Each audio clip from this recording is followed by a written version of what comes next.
Yo, what is up, guys? The Hill Twins are here back at it again for another video, and today we are with Kenneth, Cardez. We are fresh off our MOMOCon event, and yo, he took the man with the master plan, one of his favorite leaders. Okay, so let's jump into it. Yeah, so played SS4 ramp today.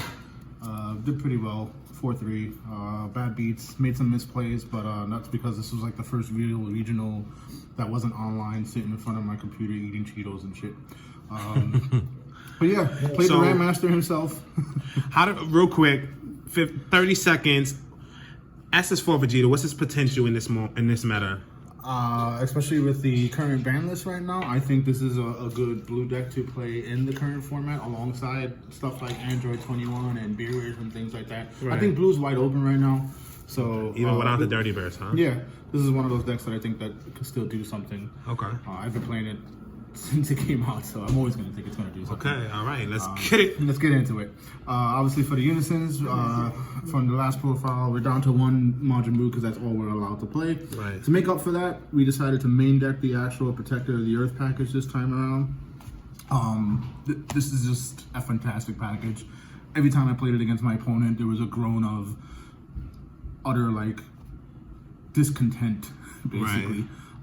Throws a card on play, brings this out of the deck. When this is played, floodgates the opponent. They can't attack unless they bottom deck a card with a battle card with a cost of 2 or more. The battle cards can't attack. It's just great. Like I can't describe how much better it is with these unisons in the game. We got our Android 17 negates, only 2 because the deck really doesn't generate a lot of Z energy, so you don't get the full value of this card. At its worst, it's just a 1-mana negate. Right. This is incorrect. So I did 3 East Kais. Normally I play 4, but today because of the event, since it's best of 1 pre-side, I actually changed one of the East Kais to be one of the extra cards to talk about earlier. 1-mana cantrip, draws a card, stops people from playing things on my turn. 4 Zeno for the super combo of choice. How did East Kai do? Because I know she's very vulnerable. And, you know, like there's a lot of cards that basically can neg her or eat her, even with the blue mirror. How does she do? So that's exactly what I want her to do, because they have to waste resources to get around this card. Otherwise, they just get penalized, you know, especially like, let's say I'm playing against yellow, for example, when they repost or try to Vegeta me.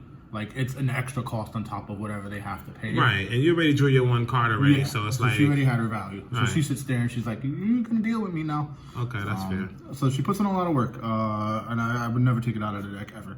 So, okay. So that's the little weenies there. The one of Vegeta the Interceptor. Sometimes you just pay 3 and get rid of 2 cards, and then he's a 20k dual attack.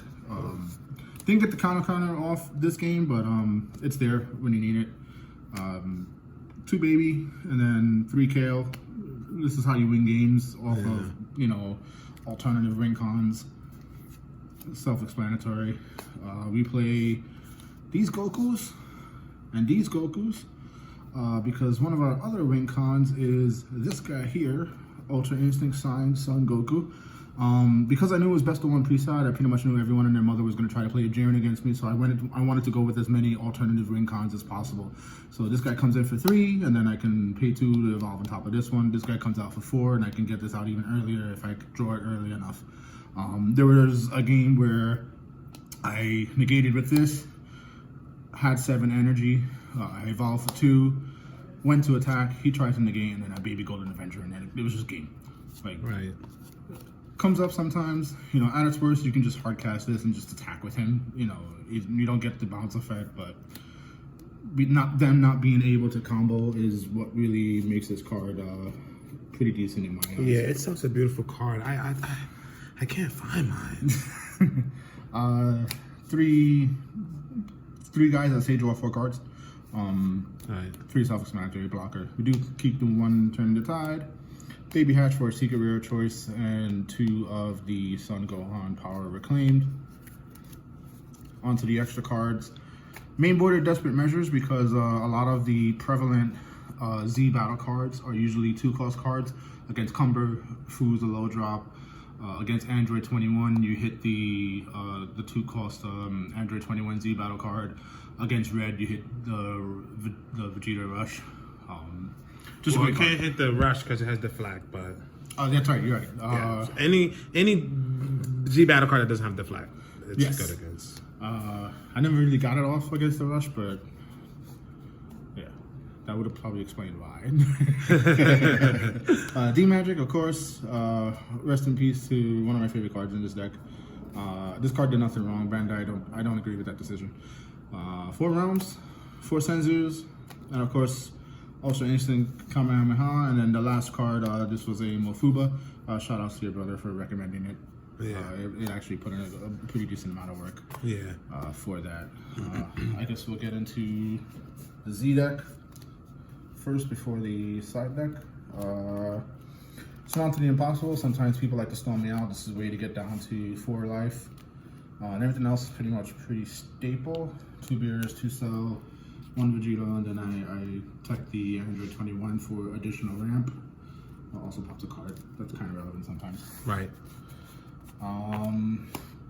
2 Awakening Talent Pan for the decks that don't really like to attack. I brought these in against Android 21 and the Beerus player I paid.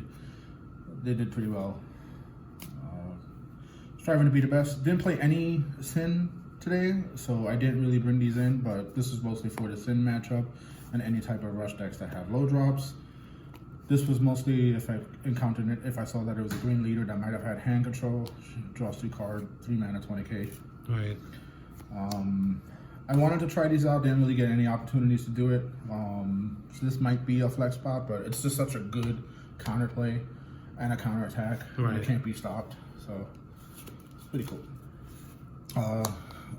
Just personal preference, one of my favorite cards. It's in the cute. game. Yeah. I like it. Brought this in against Gamma. I won that game. And then this was kind of like my ideas for yellow, just because I thought I would think that yellow would bring in like the Goku that costs extra, makes the extra cards cost extra, or the slug that stops you from drawing. So I just wanted ways to deal with that just in case I sat across from a yellow player.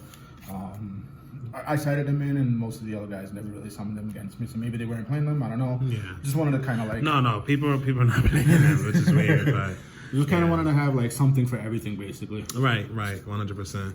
Okay, all right, and so yeah, guys, that is the SS4 Ramp Vegeta list that Kenneth created and took to MOMOCON. I think this deck has potential to be very well, to do very well in this upcoming format. So be on the lookout because this guy is here to do damage. He's still around. He's going to be around for a while. Right. Yep. All right, guys. Like always, stay super.